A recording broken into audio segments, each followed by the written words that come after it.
Is creatine the best supplement that everyone should be taking? Let's have a look at it. There are an absolute boatload of supplements out there. We've got pre-workout, we've got our cans of Noco, our caffeinated drinks and our energy.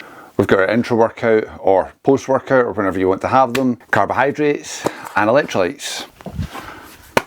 We've got our whey protein, and then here we've got our creatine.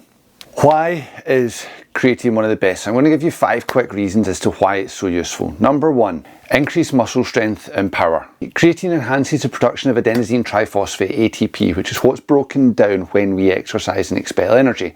So, if we have more creatine readily available and it helps with the production of ATP, it therefore means that we should be able to get a higher output when we're doing high intensity training, lifting weights. Number 2, it enhances muscle growth. It increases the amount of water saturation in the muscle, which also in turn increases the workload capacity of the muscles, and therefore over time increases the effective hypertrophy in the muscle, allowing us to gain more muscle. Number 3, it's been shown to enhance recovery. Studies have shown that creatine reduces cell damage and inflammation after exercise, therefore aiding a quicker recovery. It's also been shown in recent studies that there could be improved brain function with it. So number 4, through memory and cognitive function, especially under sleep deprived and stressed conditions. And number 5, this one's still being looked at, but there are studies going on that creatine may be beneficial with some neurological diseases, but like I say, there's still studies going on with that, so I won't go too much into it. The other thing is that creatine got a bad rap for a while, and there were questions around whether it was causing kidney damage, dehydration and cramping, gastrointestinal issues, and baldness and hair loss in men. Now, the first 2 have pretty much been completely debunked, okay? There's not really any real evidence any longer that those 2 are anywhere closely linked at all to creatine. Gastrointestinal issues, yes, you can have a problem with that, and we'll come to that a wee bit later when we look at dosing of creatine, but if you're taking it as a standard supplement, there shouldn't be any gastric issues unless it's specific to you.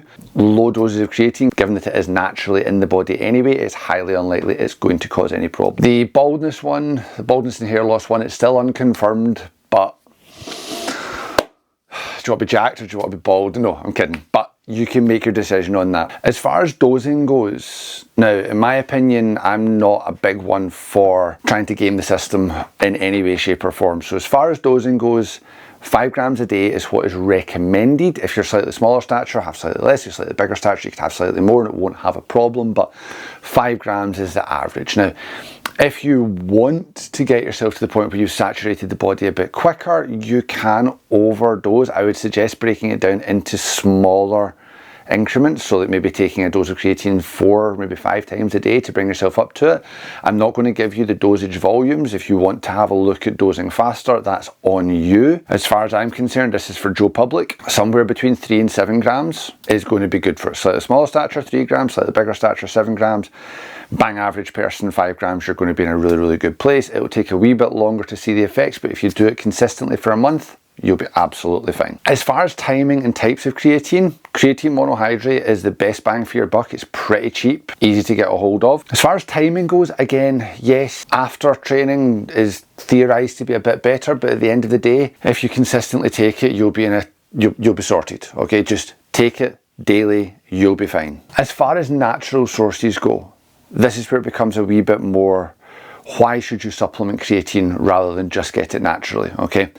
And this comes back to why I think creatine is the best supplement that we can be taking. As far as it goes, synthesizing it within the body to the volume that we need it is actually quite difficult. You do get some naturally produced by our own organs, such as our liver and our pancreas. Your body can only produce about 1 to 2 grams of that per day. Okay, and if we're talking about supplementing with 5 grams a day to get the added benefits of it, you start to see where it becomes a problem. You can get it from food. Primary sources for that: beef, pork, salmon, tuna, chicken, the usual.